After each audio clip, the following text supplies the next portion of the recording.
Hello friends, welcome to A1IS. Today we'll discuss next part of March 2025 जो हमारा important series चल रहा है करंट अफेयर स्पेशल और 71st बीपीएससी प्रीलिम्स। अगर आप किसी और एग्जाम पे भी फोकस कर रहे होंगे ये मोर देन सफिशिएंट है रिगार्डिंग करंट अफेयर। कल हमने मार्च का इम्पोर्टेंट एरियाज कवर किया था, लगभग mid of the March we have completed. Now we move forward. अब यहाँ से हम पूरा मंथ कंप्लीट करें and the all PDF and videos will be uploaded on our YouTube channel as well as A1IS official Telegram channel. आज जो हम पहला इंपॉर्टेंट न्यूज़ पढ़ेंगे, कल जैसे हमने पढ़ा था जो लास्ट इंपॉर्टेंट न्यूज़ था पिछले लेक्चर में, माइक्रोबिट प्रोसेसर याद है, कुछ रीजन चल रहा है। यस, कल्पना बिल्कुल, और विक्रम वो 32 बिट माइक्रो प्रोसेसर था, वो भी एक बहुत इंपॉर्टेंट न्यूज़ था, तो वहाँ तक हमने कवर किया था। अब वहाँ से चीज़ें को हम आगे बढ़ाएंगे, देखेंगे क्या क्या इंपॉर्टेंट है करेंट अफेयर स्पेशल के लिए। बच्चे लोग का ये कहना था कि this is more than sufficient, क्या इतने से हमारा करेंट अफेयर्स कंप्लीट हो जाएगा? बिल्कुल। अगर आप इस वीडियो के माध्यम से जो चीज़ें पढ़ रहे हैं, पीडीएफ फाइल पढ़ रहे हैं, उसके बाद आप सवाल सॉल्व कर रहे होंगे, किसी भी टेस्ट सीरीज को आप लगा रहे होंगे तो कोई सवाल मिस नहीं हो रहा, तो इसका मतलब कि किसी भी एंगल से कहीं से भी कुछ क्वेश्चंस आ रहे हैं regarding the current affair special तो आप कवर कर ले रहे हैं। मैंने आपको ही बोला कि ये सबसे बेस्ट वे है to understand and to current affairs. हम आज पढ़ते हैं मार्च का सेकेंड पार्ट, और उसमें जो सबसे पहला इंपॉर्टेंट न्यूज है वो क्या है? खेलो India winter game 2025, Khelo India winter game, Khelo India winter game 2025 fifth edition takes place in Ladakh, very important, and Jammu Kashmir. आपको पता है दो इंपॉर्टेंट यूनियन टेरिटरी बना है, जम्मू एंड कश्मीर एंड लद्दाख।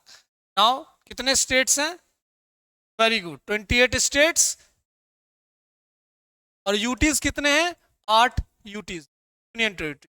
तो ये जो खेलो विंटर गेम 2025 है, कहां पे हुआ है? लद्दाख और जम्मू कश्मीर में। अब वहां से क्या चीजें निकल कर आई वो हमें देखना है।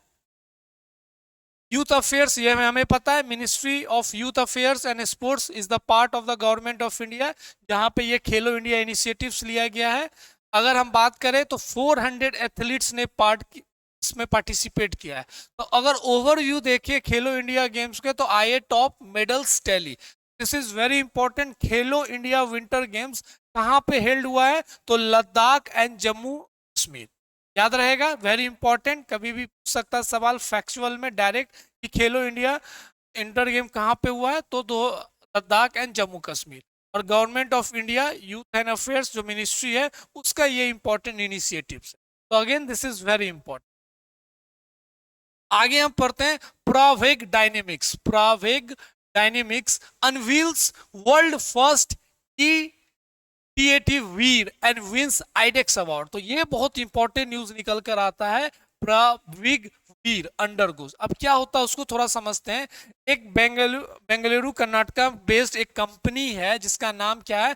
Pravaig dynamics private limited. Pravaig dynamics private limited एक इलेक्ट्रिक व्हीकल स्टार्टअप उन्होंने शुरू किया था, ईवी स्टार्टअप, जिसका नाम रखा है वीर। अगर आप वीर का फुल फॉर्म देखें तो वीर इलेक्ट्रिक टैक्टिकल ऑल ट्रेनिंग। तो ये सब चीज है, फैक्चुअल चीजें, यहां से डायरेक्ट पूछा जा सकता। World first operational EV design for the tactical defence use. तो टैक्टिकल जो एक तरीके से आप ऐसा एरियाज में बात कर रहे हैं जैसे हमारे हिली एरियाज है, या जम्मू एंड कश्मीर एरियाज है, या बॉर्डर के पास वाला एरियाज है, they all are the tactical areas, जहां पे डिफेंस फोर्सेस या मिलिट्री ऐसे डिफेंस इक्विपमेंट चाहिए। साथ साथ में तो हम व्हीकल यूज कर रहे हैं, मोटर यूज कर रहे हैं, मोटर व्हीकल, उसके लिए तो ये बहुत इंपॉर्टेंट और सिग्निफिकेंट बना है। तो बेंगलोर की कंपनी है, बेंगलोर की कंपनी, बेंगलुरु बोलते हैं, तो वहां की एक कंपनी ने ये बनाया जिसका नाम क्या रखा? वीर। और ये किस लिए यूज करेंगे? For the tactical uses for the defence services. ये बहुत इंपॉर्टेंट नाम है। फर्स्ट ऑपरेशनल है ईवी, फर्स्ट वर्ल्ड का फर्स्ट ऑपरेशनल ईवी है जो फॉर द टैक्टिकल सर्विसेज। तो वीर नाम दिया गया है और ये बनाया है बेंगलोर की एक प्राइवेट कंपनी, और इसी को एक अवार्ड मिला जिसको बोलते हैं iDEX, innovations for defence acceleration. तो किसे मिला है? ये प्राइवेट कंपनी बेंगलोर की क्या बनाया है? Very important. नेक्स्ट देखते हैं world para athletics grand prix 2025, India top medal tally with 134 medal. तो हमने कल पढ़ा था कि पैरा एथलेटिक जो ग्रैंड प्रिक्स है कहाँ पे हो रहा है? जवाहरलाल नेहरू स्टेडियम में, न्यू दिल्ली। और उसका जब समापन हुआ तो जो सबसे टॉप कौन हुआ? India. India top the list with having a 134 medals, 134 medal. तो ये world para athletics grand prix 2025 कहां पे हुआ है? न्यू दिल्ली। न्यू दिल्ली के जवाहरलाल नेहरू स्टेडियम है, वहां पे ये हुआ था, और जिसमें भारत ने सबसे ज्यादा मेडल जीता और लिस्ट तालिका में सबसे ऊपर है। याद रहेगा 134 मेडल। तो कहां पे हुआ था? ये इंपॉर्टेंट न्यूज आता है। 2025 world para athletics held in Jawaharlal Nehru, जो हमने कल भी समझा था। भारत ने 134 मेडल जीता, जिसमें 45 गोल्ड, 40 सिल्वर एंड 49 ब्रोंज। तो 45, 40 एंड 49 याद रहेगा। ये कभी कभी डायरेक्ट पूछ दिया जाता है कि कितने गोल्ड कितने सिल्वर, ये बीपीएससी का अलग तरीके के सवाल पूछने का तरीका है। 134 को अगर आप ब्रेक कीजिएगा तो 45, 40, 49। World para athlete grand prix held in India, जहां पे भारत। अगर हम दूसरी की बात करें तो second neutral para athletes finish second. अगर ये भी सवाल पूछ सकता है कि किसने सेकेंड किया है इस पैरा एथलीट में, तो एक न्यूट्रल पैरा एथलीट से, किसी कंट्री को बिलोंग नहीं करते, एक न्यूट्रल ग्रुप है, उसने सेकेंड किया। And third Uzbekistan, central Asian region country है, इसने थर्ड प्लेस क्लेम किया है। तो ये सब इंपॉर्टेंट फैक्चुअल न्यूज है, लेकिन बहुत इंपॉर्टेंट हो जाता है स्पोर्ट्स के लिए। अगर स्पोर्ट्स न्यूज की हम बात करें तो ऐसे सवाल डायरेक्ट आ सकते हैं। World para athlete grand prix 2020, Bharat ने टॉप किया है, second neutral para athlete, and third किसने किया? Uzbekistan. Again now moving forward, India concludes special Olympic winter game 2025 with 33 medals. Again this is very important. पहला तो यही सवाल होता है कि ये special Olympic world winter game हुआ कहाँ है? तो ये इटली में हुआ। ये सबसे इंपॉर्टेंट न्यूज यहीं से निकल कर आता फॉर एग्जामिनेशन। कहां पे ये हुआ है? स्पेशल ओलंपिक विंटर गेम कहां पे हुआ है? ट्यूरिन, इटली में। याद रहेगा कल हमने एक इटली रोम का भी एक इंपॉर्टेंट न्यूज पढ़ा था पिछले क्लास में। Yes, 16th session. पहले वो कोलंबिया में होना था, लेकिन फिर से रीशेड्यूल होकर वो कहां पे? इटली, रोम में। तो again this is important news, special Olympic world winter game held in Italy. अब भारत इसमें क्या इंपॉर्टेंट मेडल्स जीता है, क्या जीता है? तो India recorded 10 medals each in snowshoeing and alpine skiing, 6 in snowboarding, short track. तो ये नहीं, तो इतना याद रखिए कि भारत ने 10 मेडल जीता है। And India athletes clinch 12 medals across the 4 events. तो टोटल 33 मेडल्स जीते हैं, और लास्ट डे में ही 10 मेडल जीते। भारत ने कितने मेडल जीते हैं? 33 मेडल्स। और ये विंटर गेम हुआ कहाँ? Special Olympic winter game Italy. This all are important current affairs for BPSC in the sports section. ये बार बार मैं डिस्कशन करके पढ़ाऊंगा तो आपके दिमाग में बहुत दिनों तक रहेगा। ऐसे क्वेश्चन आएंगे तो डायरेक्ट हिट कर सकते हैं आप, क्योंकि आपको सीधे वो वीडियो या रिवीजन आपको याद आएगा। तो आपने रटा नहीं है, समझा है, और वीडियो के माध्यम से समझा है, तो ये चीज बहुत दिनों तक आपको याद रहेगा। एक बार रिवाइज कर लीजिएगा, कंप्लीट हो जाएगा।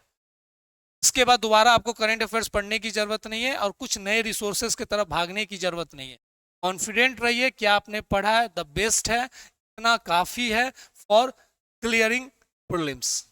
ओके, नाउ मूविंग फॉरवर्ड, राष्ट्रीय आयुर्वेद विद्यापीठ होस्ट 28th कॉन्वोकेशन शिष्योपानिया संस्कार इन न्यू दिल्ली। ये भी बहुत इंपॉर्टेंट न्यूज है। 28th कॉन्वोकेशन शिष्योपानिया संस्कार, तो ये एक तरीके का संस्कार है जो आयुर्वेदिक में, जैसे हम लोग गुरुकुल जाते हैं ना, वहां पे जाके सारे चीजों को स्टार्ट करते हैं पढ़ाई का शुरू होता है, जो हमारा ट्रेडिशनल चीज था। अब ये चीज तो नहीं होता है, जो ट्रेडिशनल रूट्स में हम एक में जाते हैं, उसके बाद वहाँ पे ब्रह्मचर्य को अपनाते हैं, ट्रेडिंग जनेऊ होता है, फिर धीरे धीरे हर संस्कार को पूरा करते हैं। तो ये आयुर्वेदा में भी ये इम्पोर्टेंट क्वेश्चन होता है, ये भी एक पैटर्न फॉलो किया जाता है। एक जगह पे आप जाते हैं, वहाँ पे आप शिक्षा ग्रहण करते हैं, उसके बाद वो उसी का कॉन्वोकेशन है जिसका नाम है शिष्योपेनिया संस्कार इन न्यू दिल्ली। तो Rashtriya Ayurveda Vidyapeeth under the ministry of AYUSH hosted 28th, एक तरीके से उनका शिक्षा वाला जो कॉन्वोकेशन होता है उसको लेकर है, कॉन्वोकेशन शिष्योपेनिया संस्कार ceremony.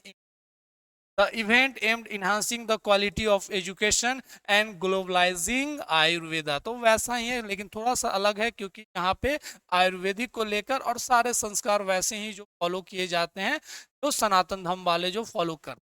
Next, the event was pressed by union minister of state Pratap Rao Yadav. तो ये इंपॉर्टेंट न्यूज है। संस्कार शिष्योपेनिया संस्कार रिलेटेड किस से है, तो आयुर्वेद से है। किस मिनिस्ट्री ने कंडक्ट करते हैं, तो मिनिस्ट्री ऑफ आयुष। ये भी इंपॉर्टेंट न्यूज है। Moving forward, India AI and GSI launch India AI hackathon 2025 to revolutionise mineral targeting with AI.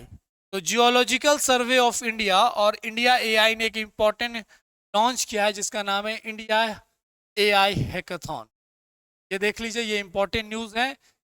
India AI an independent business division under new Delhi based digital corporation ministry of electronics सब ने मिलकर एक important hackathon launch किया जिसका नाम है India AI hackathon mineral targeting using artificial intelligence. जैसे मान के चलिए झारखंड में कहाँ पे कोल है, क्या भी और भी इंपॉर्टेंट मिनरल्स है, यूरेनियम है, उसको कैसे ट्रेस किया जाएगा, उसको कैसे एक्सट्रैक्ट किया जाएगा, एक्सप्लोर किया जाएगा, वहाँ पे आर्टिफिशियल इंटेलिजेंस का यूज किया।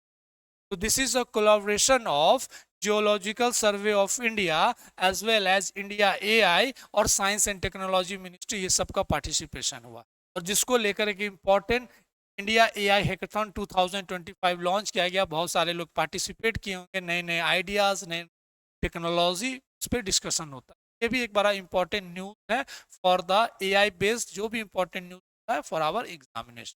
Okay, now moving next, Indore launches India's first PPP based public private partnership based green waste processing plant. तो भारत का पहला ग्रीन वेस्ट प्रोसेसिंग प्लांट कहाँ है, इंदौर में। और ये कैसे है, पब्लिक प्राइवेट पार्टनरशिप से बनाया। तो शहर कौन सा है, इंदौर, और ये भारत का पहला ग्रीन वेस्ट प्रोसेसिंग प्लांट है।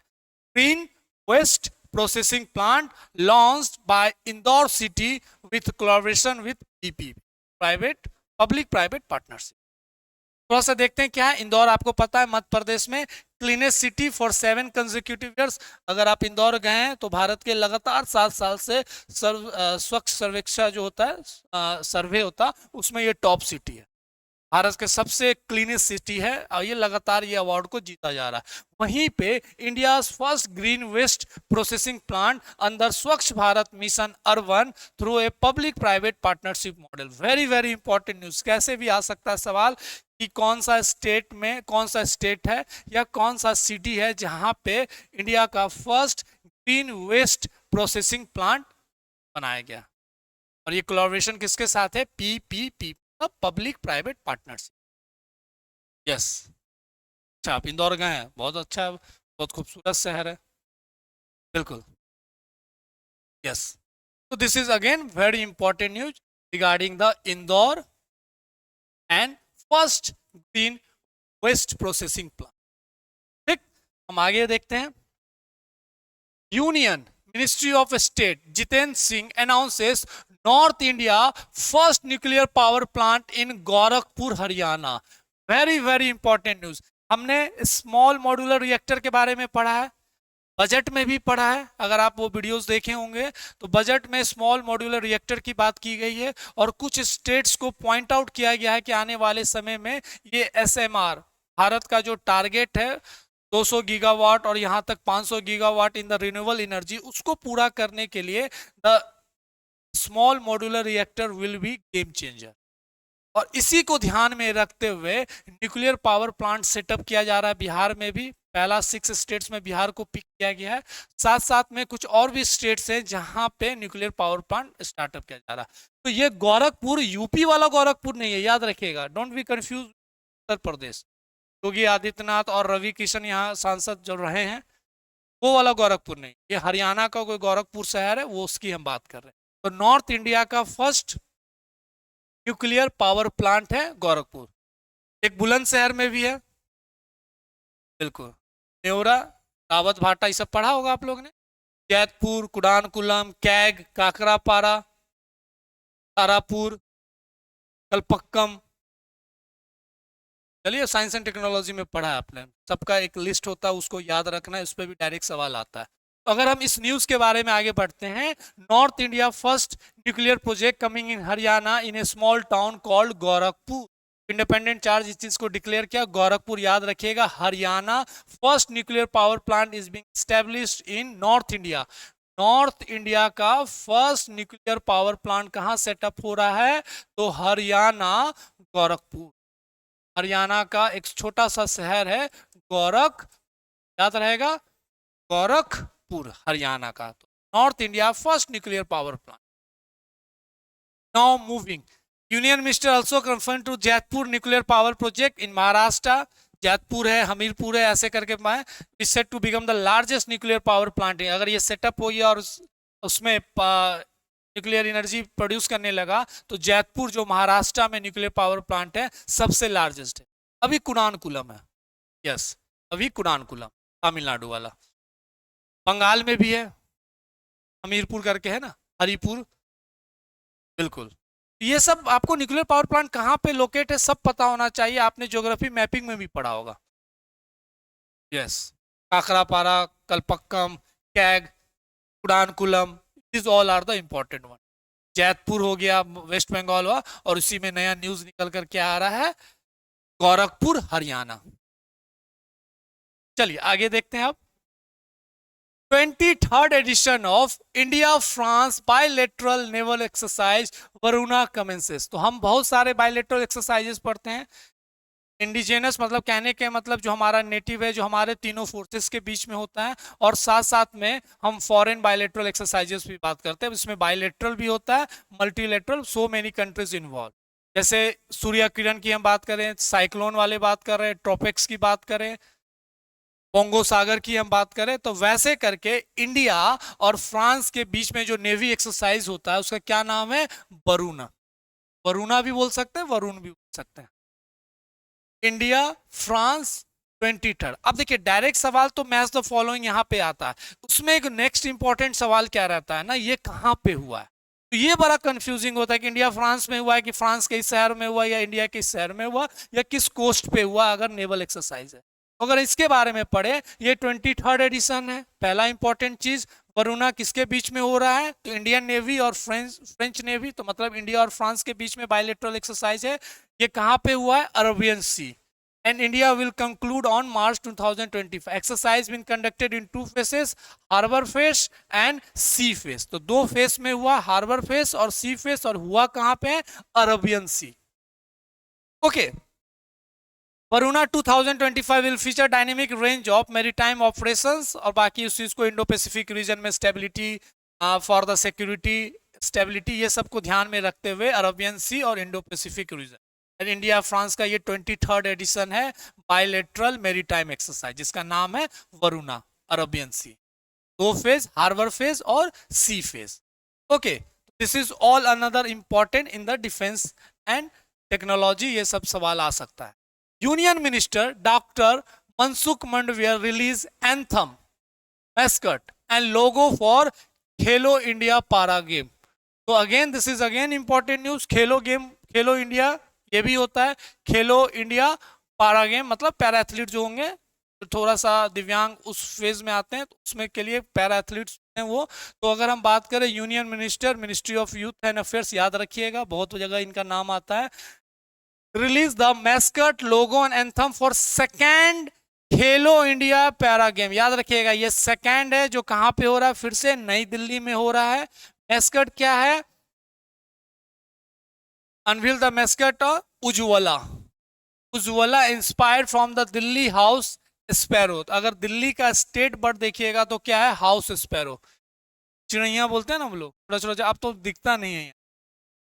हाँ, हाउस स्पैरो क्या है, दिल्ली का स्टेट बर्ड है, उसी को मैस्कट रखा गया, उज्ज्वला उसका नाम रखा गया। अगर हम लोगों की बात करेंगे तो launched by the Devendra Jhajharia, the president of Paralympic and founder of सवियन। तो this is very important, house sparrow, Khelo India, इसके लेकर beyond champion beyond limit. So this is very important. कहाँ पे होने वाला, सेकेंड एडिशन नई दिल्ली में, और इसका जो मैस्कट है वो लॉन्च किया गया है। वो क्या लॉन्च किया गया है, उज्ज्वला, मैस्कट फॉर एआई,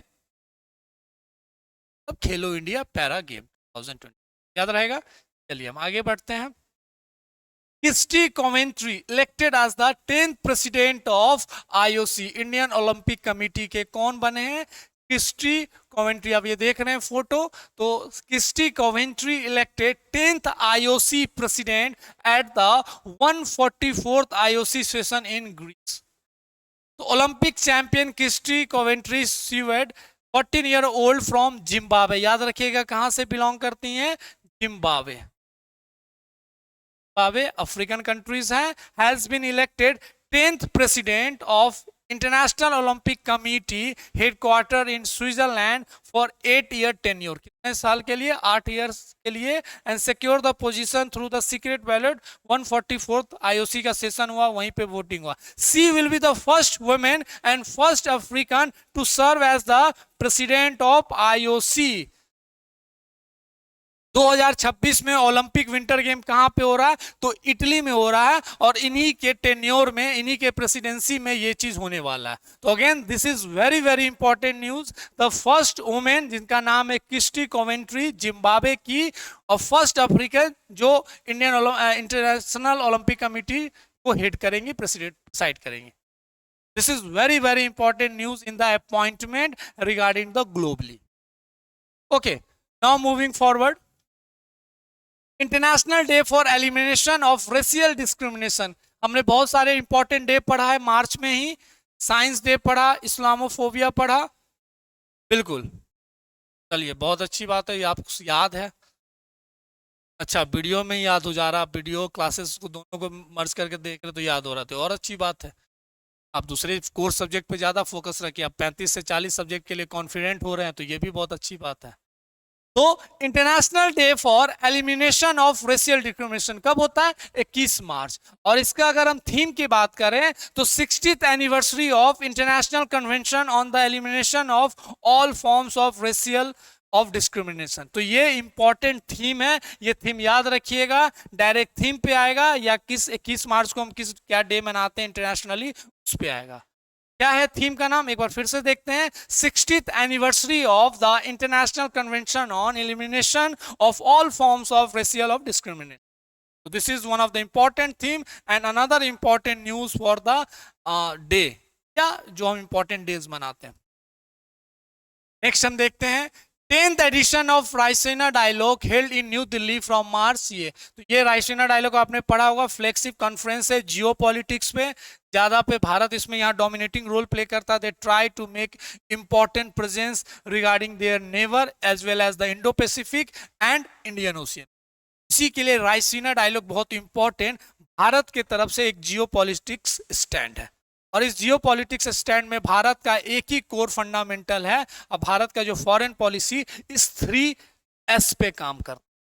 अब पूछिएगा ये 3S क्या होता है, तो एक S का मतलब होता है स्टेबिलिटी, स्टेबिलिटी इंटरनली और एक्सटर्नली। तो भारत का ये हमेशा मोटो रहा, ऑब्जेक्टिव रहा है कि भारत के अंदर में स्टेबिलिटी हो, और भारत के जितने इंपॉर्टेंट कंट्रीज है, नेबरिंग कंट्रीज है, उनमें भी स्टेबिलिटी।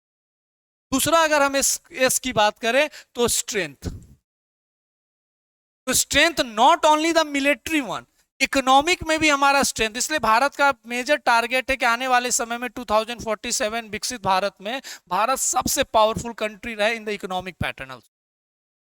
स्ट्रेंथ में मिलिट्री भी आ जाता है एंड द इकोनॉमिक फैक्टर्स भी आ जाता है। And third is the sovereignty. Sovereignty भी एक इंपॉर्टेंट प्रिंसिपल है, ऑब्जेक्टिव है in the India's foreign policy. No one can participate, no one can influence the internal matter of India. इसलिए भारत हमेशा क्लियर स्टैंड रहता है, we are the sovereign country. इसी को ध्यान में रखते हुए, जिस जियो पॉलिटिक्स को ध्यान में रखते हुए, रायसीना डायलॉग एक अनदर इंपॉर्टेंट पैटर्न है भारत की जियो पॉलिटिक्स में, जो भारत के ऑब्जेक्टिव को पूरा करता है इन द फॉरेन पॉलिसी। कहां पे हुआ है? तो नई दिल्ली में हुआ है। चीफ गेस्ट कौन थे? तो New Zealand Christopher Luxon who attended the event. तो ये चीफ गेस्ट थे। Prime minister of New Zealand is the chief guest of Raisina 10th edition of Raisina dialogue that was held in New Delhi. Okay, Christopher Luxon of New Zealand जो वहां के prime minister है। तो 10th addition Raisena dialogue कहां हुआ? नई दिल्ली में हुआ। The core thing is for the Jio politics. और यहाँ के चीफ गेस्ट कौन रहे इस 10th एडिशन में? Christopher Luxon of New Zealand. याद रहेगा। अगर हम थीम की बात करें तो Kalachakra, people, peace and planet, very very important. याद रखिएगा the theme of 2025 10th edition of Raisina dialogue, उसका क्या है? Kalachakra, people, planet and peace. People, peace and planet, people, peace and planet. याद रहेगा।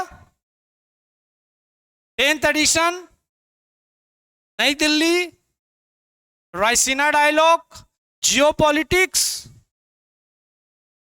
chief guest prime minister of New Zealand Christopher Luxon, and what is the theme? Kalchak, people, peace and planet. Now moving next, Kerala established India's first senior citizen commission. Again state specific but very important news. Kerala पहला state बनी है भारत में जहां पे senior citizen commission बना। आप पढ़े होंगे there are so many commissions, जो कॉन्स्टिट्यूशनल कमीशन भी होता है, नॉन कॉन्स्टिट्यूशनल कमीशन है, जैसे national commission for scheduled caste under article 338, national commission for scheduled tribes under article 338A, article 338B, national commission for backward classes OBCs के लिए बनाया गया, लेटेस्ट वन है। अब कुछ नॉन कॉन्स्टिट्यूशनल की हम बात करें तो national commission for human rights, national commission for women. तो वैसे करके स्टेट ने अपना एक इंपॉर्टेंट कमीशन बनाया है, जिसका पहला स्टेट है केरला, जहां पे सीनियर सिटीजन को लेकर बनाया। तो again this is very important, first state in India to pass a dedicated legislation, Kerala state senior citizen commission bill 2025 and approval of the Kerala legislative. मतलब ये पास हो चुका है, एसेंट भी मिल चुका है, तो ये बन चुका है senior citizen commission, senior citizen commission for the protection of rights, welfare and rehabilitation of senior citizen. जैसे बिहार में अभी बढ़ा है ना, 400 का पेंशन बढ़ के 1100 हुआ है, तो ये सीनियर सिटीजन और सीनियर सिटीजन उन्हीं को ध्यान में रखते हुए, उनके हेल्थ को ध्यान में रखते हुए, उनके रिहेबिलिटेशन को ध्यान में रखते हुए, उनके राइट्स को ध्यान में रखते हुए ये सरकार के द्वारा एक इंपॉर्टेंट डिसीजन लिया गया। पहले 400 था, यह बढ़ाकर 1100 रुपया मंथली पेंशन किया गया। बहुत सारे स्टेट्स में होते हैं। हाँ, वो हमें पॉलिटिकल चीज में नहीं जाना है कि 2500 ये कह रहा है, 5000 वो कह रहा है। अभी सरकार ने क्या डिसीजन लिया उस पर हम बात करते हैं, और सरकार क्या करती है उसी पे आपको बात करना है, क्योंकि आप खुद सरकार से नौकरी मांग रहे हैं। When you became the civil servant, you became the SDM और डीएसपी, आप किससे नौकरी मांगे? सरकार से आपने नौकरी मांगा। आप सेवा करेंगे जनता के लिए, पर आपके ऊपर जो टॉप मोस्ट होगा वो कौन होगा? सरकार होगा, गवर्नमेंट होगा। सरकार क्या बात कर रही है उस पर हम बात करेंगे। पॉलिटिकल पार्टीज क्या बात करती है, दिस इज नॉट वर्थ, हमारे मतलब का नहीं है। ओके, तो याद रखिएगा Kerala became the first state who initiated this senior citizen commission. Next हम बात करते हैं annual report on the status of tiger, prey and other mammals 2024 national मतलब एनएसटीआर रिकॉर्ड 70 है। तो ये नेशनल नहीं है, ये टाइगर रिजर्व जो इंपॉर्टेंट है, नागार्जुना सागर श्रीशैलम टाइगर रिजर्व, वहां पे सबसे ज्यादा ये चीज देखने को मिला। पढ़ते हैं इस रिपोर्ट के बारे में। According to the annual report of the status of tiger, prey and other mammals, the tiger population in Nagarjuna Sagar Srisailam, Sagar Nagarjuna Sagar Srisailam tiger reserve in Andhra Pradesh has significantly increase, यहाँ पे सब सिग्निफिकेंटली इंक्रीज किया है, सिग्निफिकेंटली इंक्रीज किया है, इंक्रीज हुआ यहाँ पे टाइगर रिजर्व, ठीक। Reaching 76 individuals, excluding 11 cubs. The report was unveiled by the Pawan Kalyan, Deputy Chief Minister. देखा होगा ये एक्टर भी रह चुके हैं पवन कल्याण, and he is present. He is the Deputy CM of Andhra Pradesh and Minister of Environment. Official logo of Naga Ravans initiated by the forest. तो ये याद रखिएगा, नागार्जुना सागर जो श्रीशैलम टाइगर रिजर्व है वहां पे सिग्निफिकेंट, तो this is another important news. पिछले क्लास में हमने देखा था ना 58 टाइगर रिजर्व कहां पे बना है, तो तीन न्यूज है टाइगर को लेकर, एक तो white breeding Madhya Pradesh 58, very good Madhav, हाँ मध्य प्रदेश, और एक ये भी एक इंपॉर्टेंट न्यूज है ना। Eminent Hindi writer Vinod Kumar Shukla selected for 59 Janpath award. This is again important in the award and honours. Janpath award किसको मिला है, एक हिंदी के इंपॉर्टेंट राइटर हैं जिनका नाम है Vinod Kumar Shukla. Hindi writer Vinod Kumar Shukla selected for the 59 Janpath award. बिल्कुल लिटरेचर और भी बहुत सारी ऑफिशियल लैंग्वेज उस पर भी ये मिलता है, इस बार हिंदी पे मिला। Renowned Hindi poet and novelist Vinod Kumar Shukla has been selected 59 Janpath award 2000, remarkable contribution in the Hindi literature, chair by Pratibha Ray. अगर इस अवार्ड के बारे में बात करें तो first writer from the Chhattisgarh and the 12th Hindi author to receive this honour. तो ये 12वां है अगर हिंदी में बात करें। 59 जनपथ अवार्ड किसको मिला है, विनोद कुमार शुक्ला, और अगर हम जोन की बात करें, जेनर की बात करें, वो क्या है, वो हिंदी है, याद रहेगा, वेरी गुड। नेक्स्ट हम बात करते हैं अर्थ आवर। पता है आपको अर्थ आवर मनाया जाता है 22 मार्च को, switch off lights off houses आपने किया था, पता ही नहीं होगा, ध्यान ही नहीं रखते हैं, ऐसे कैसे पर्यावरण को आप बचाएंगे। चलिए अर्थ आवर क्या होता है ये देखिए, किसके द्वारा मनाया जाता है, world wide fund for nature जिसको बोलते हैं WWF organises earth hour which observe globally everywhere on the last of Saturday. तो मार्च का जो सैटरडे होता है, लास्ट सैटरडे, उसमें ये सेलिब्रेट किया जाता है अर्थ आवर डे।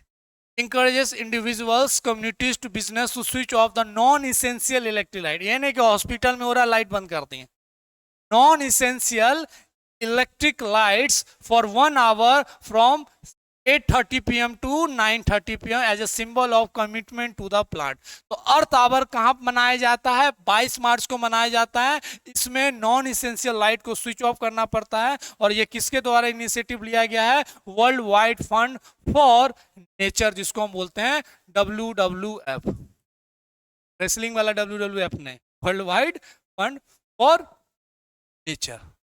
नाउ दूसरा देखते हैं world water day. World water day भी हम कब मनाते हैं, तो 22 मार्च को मनाते हैं। This is designated by the United nation.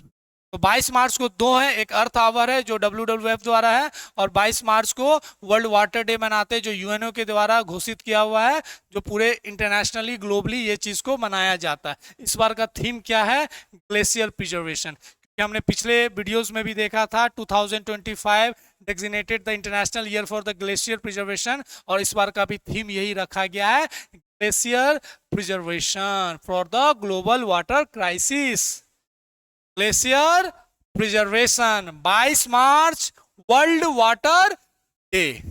Okay, now moving next, Dilma वेना re-elected the president of new development bank. New development का हेडक्वार्टर कहाँ है, मनीला। तो फिर ADB का कहाँ है, एशियन डेवलपमेंट का बैंक का कहाँ है। आप लोग ये सब गलती ना करें, न्यू डेवलपमेंट को ब्रिक्स बैंक भी बोला जाता है, बिल्कुल। तो दिलीमा वेना Rousseff the former president of Brazil was re-elected, मतलब पहले से ये थे, प्रेसिडेंट ही थे न्यू डेवलपमेंट बैंक के, as the president of new development bank formerly known as the BRICS bank for extending until 2030 तक इनका टेन्योर रहेगा, approval by the NDB board. The decision came after the Russia propose the extension during the 2024 BRICS summit. 2024 वाला जो BRICS summit कहाँ हुआ था, वो Kazan रसिया में हुआ था, अभी वाला कहाँ पे हो रहा है, ब्राजील में हो रहा है। वहां पे थोड़ा सा ये वाला चीज उल्टा हुआ था, क्योंकि उस समय G20 का समिट था ब्राजील में, तो Brazil well not ready to organise the BRICS. उन्होंने कहा कि रसिया को पास करेंगे, नहीं तो ये हमेशा सिनोनिम्स में होता है, BRICS। ठीक, अब अगला इंडिया में होगा, क्योंकि इसी पैटर्न में हमें चलना, इंडिया के बाद चाइना, चाइना के बाद south Africa. New development bank क्यों बना था, इसका अगर मेन ऑब्जेक्टिव क्या था, टू काउंटर वर्ल्ड बैंक। और एक यहां पे एक इंपॉर्टेंट अरेंजमेंट बनाया गया था जिसको बोलते हैं CRA, कंटीजेंट रिजर्व अरेंजमेंट, इसको IMF को काउंटर करने के लिए। और डोमिनेंस है वेस्टर्न कंट्रीज का, USA का, तो इस सबको भी pattern, voting power, veto power, इस सबको करने के लिए इंडिया, रसिया, चाइना ने बोला कि ऐसा बैंक होना चाहिए यहाँ पे किसी का डोमिनेंस ना होना चाहिए। जैसे एशियन डेवलपमेंट बैंक है, अगर वहां पे वोटिंग शेयर देखिएगा तो USA का सबसे ज्यादा है, वीटो पावर USA के पास ज्यादा है। अगर वर्ल्ड बैंक USA,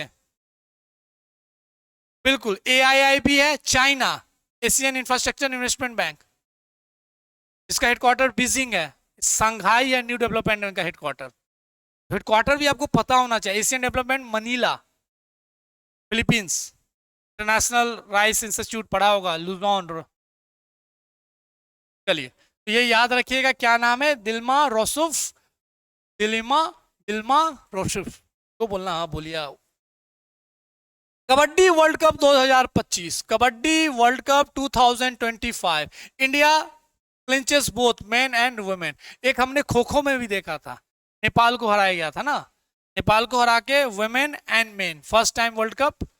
बिल्कुल, तो कबड्डी खो खो में भारत का कोई तोड़ नहीं है, Bharat is undefeated always. Cricket का ये मतलब, कबड्डी का ये ऑस्ट्रेलिया है, जैसे क्रिकेट में ऑस्ट्रेलिया, तो वैसे ही फुटबॉल में जैसे एक समय ब्राजील का डोमिनेंस था सॉकर में, तो वैसे ही कबड्डी खो खो ऐसा गेम है, भारत का हमेशा डोमिनेंस रहा है। तो यहाँ भी देख लीजिए, कबड्डी वर्ल्ड कप 2025, उसमें कौन, दोनों मेन एंड वुमेन कौन जीता है, तो इंडिया ही जीता है। Victory both in man and women. कहां पे हुआ था ये भी याद रखिएगा, ये यूनाइटेड किंगडम में हुआ था, held in United kingdom. Defeating England को फाइनल में मेन ने हराया था, और अगर वुमेन की बात करें तो सेम ओपोनेंट, दोनों फाइनल में मेन और वुमेन में इंडिया पहुंचा और इंडिया ने जीता। और अगर हम रनर अप की बात करें तो इंग्लैंड। कहां पे हुआ ये वर्ल्ड कप, तो यूनाइटेड किंगडम में। अगर शहर का नाम याद रखना है तो रखिएगा जरूर, वोल्वरहैम्पटन, वोल्वरहैम्पटन। तो kabaddi world cup 2025 was held in United kingdom, A city name Wolverhampton. जीता कौन, भारत, पुरुष में भी और महिला में भी। रनर अप कौन हुआ, इंग्लैंड। ओके, तो this is again important news in the sports. Now, moving next, world metrological day 2025, 23 मार्च को मनाया जाता है। हम सब इंपॉर्टेंट डेट भी देखते जा रहे हैं। 22 March world water day, theme याद है, ग्लेशियल प्रिजर्वेशन। अगर हम 23 मार्च की बात करें तो वर्ल्ड मेट्रोलॉजिकल डे, अगर इसकी थीम क्या है, तो closing the early warning gap together, closing the early warning gap together. So this is another important theme and another important news regarding the celebration of days. इसको भी united nation world metrological day 23 मार्च को observe किया जाता है और इस चीज को बोला गया, तो ये भी याद रखिएगा, with A theme of closing the early warning gap together. Next, department of post under ministry of communication. कौन है ministry of communication, Jyotiraditya Scindia. Stamp on माता कर्म, याद रखिएगा माता कर्म। अब ये माता कर्म कौन है, उनके बारे में थोड़ा सा समझ ले। Devotee follower of Lord Krishna, devotee follower of Lord Krishna on her 1009th birth anniversary, 1009th birth anniversary. Lord माता कर्मा या कर्म जो भी, डिवोटी थी, सोशल रिफॉर्मर, सेंट का नाम है माता कर्मा, और इनका 1009वां बर्थडे एनिवर्सरी मनाने के लिए department of post have release this ₹5 का जो डाक होता है, स्टैंप होता है, वो रिलीज। एक महाकुंभ पे भी हमने देखा था। Yes, very good. चलिए, याद रहेगा, डिपार्टमेंट ऑफ पोस्ट, लॉर्ड माता Karma. Next, IUCN release first green status assessment for the lion in Africa and India. First green assessment for lion in Africa and India. तो largely depleted IUCN new green status, first है, new है green assessment of lion।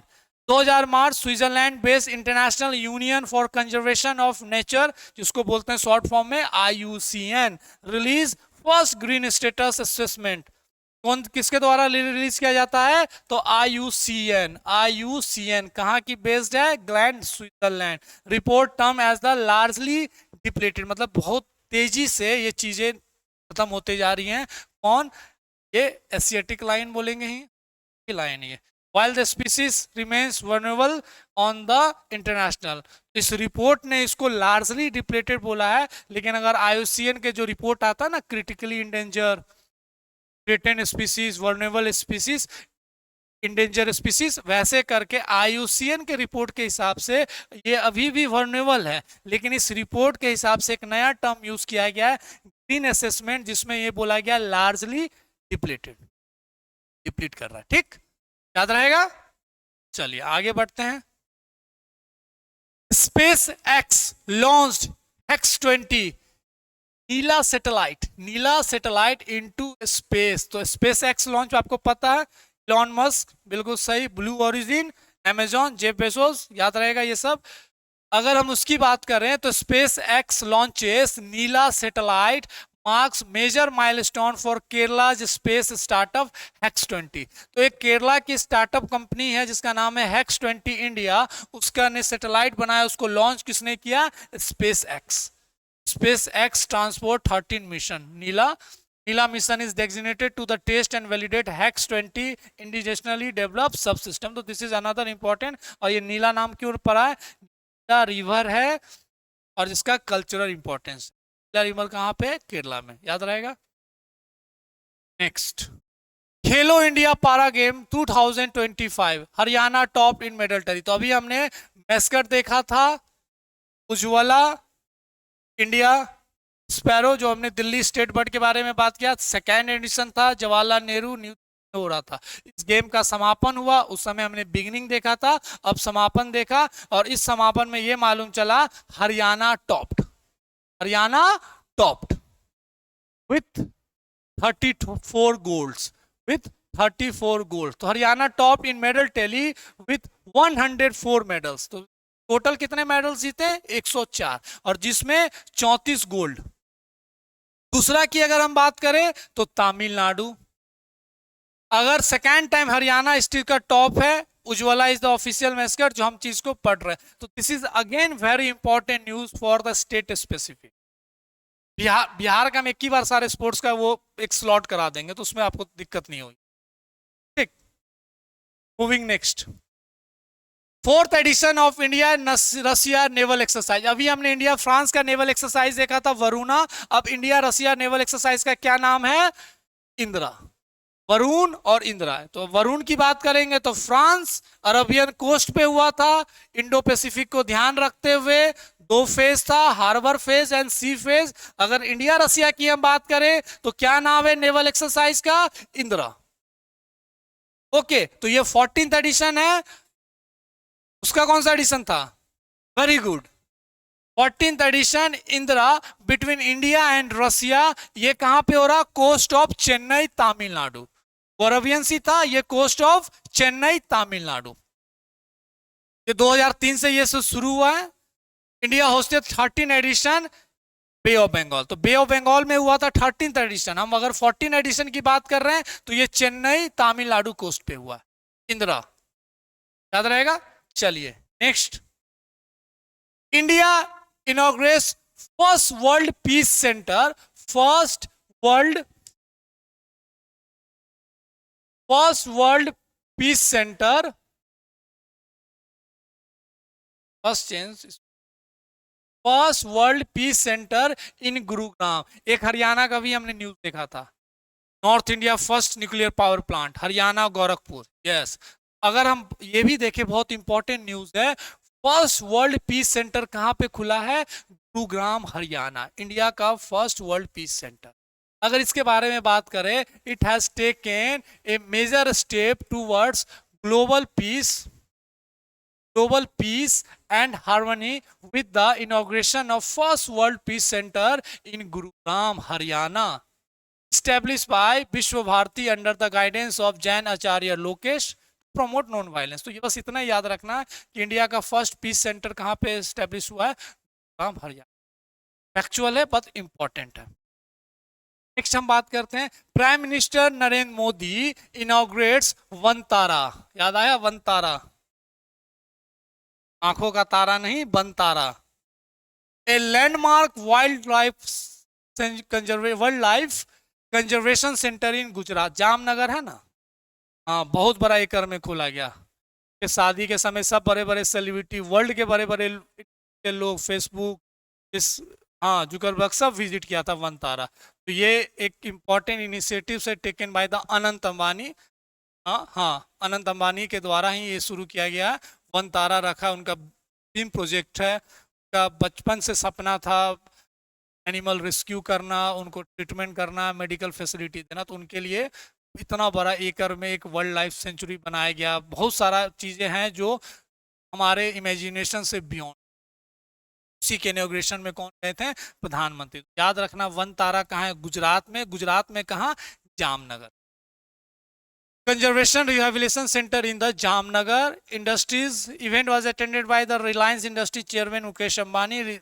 ये सब चीज है, ये सब important नहीं है। तो वनतारा, जामनगर एक important landmark wildlife conservation centre. India first comprehensive river dolphin survey records 6,327 dolphins in Ganga, Brahmaputra and Beas. कल पढ़ा था ये न्यूज, कल भी पढ़ा था। UP top, Bihar second.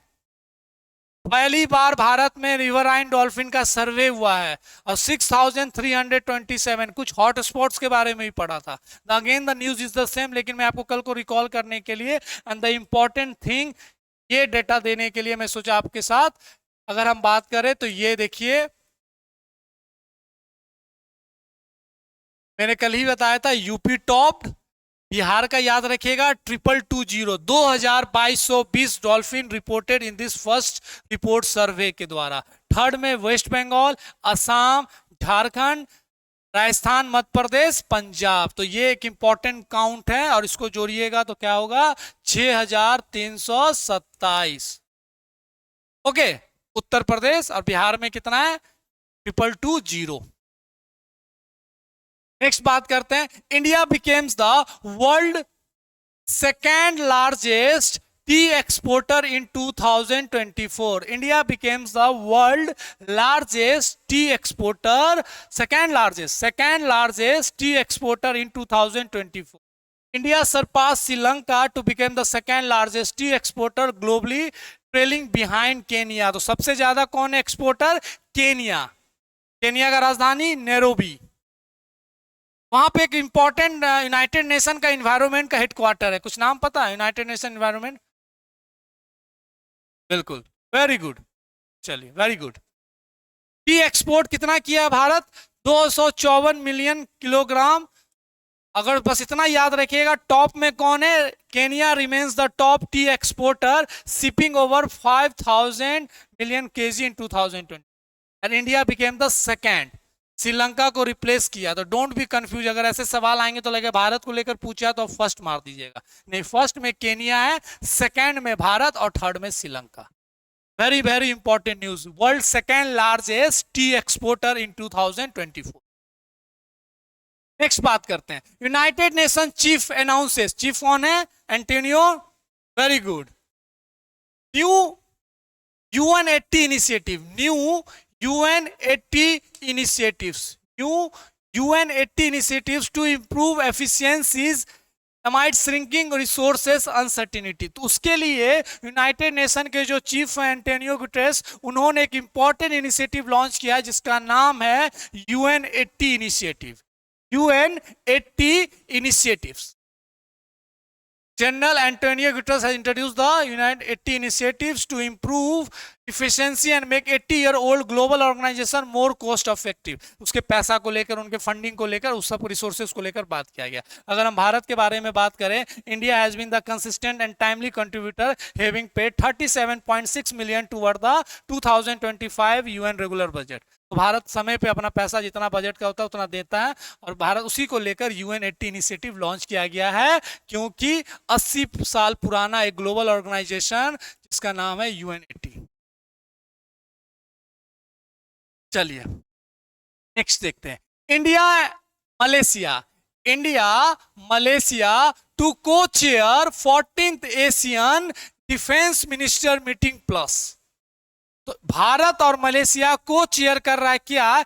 Asian मतलब आसियान, आसियान वाला पढ़ा होगा ना, association of south east Nations, 10 countries हैं, बिल्कुल। तो ASEAN defence minister meeting plus को चेयर किया है, और उसका जो ग्रुप का जो वो है counter terrorism.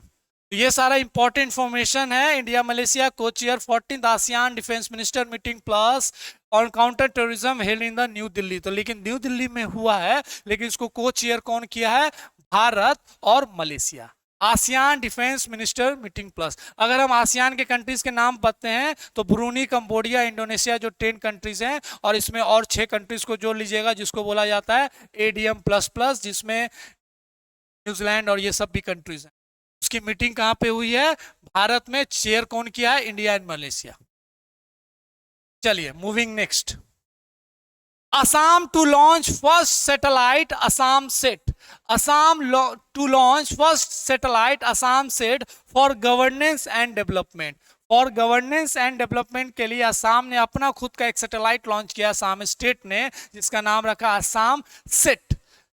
First satellite Assam making a major step in space technology for the governance. तो ये भी एक इंपॉर्टेंट है, याद रखिएगा।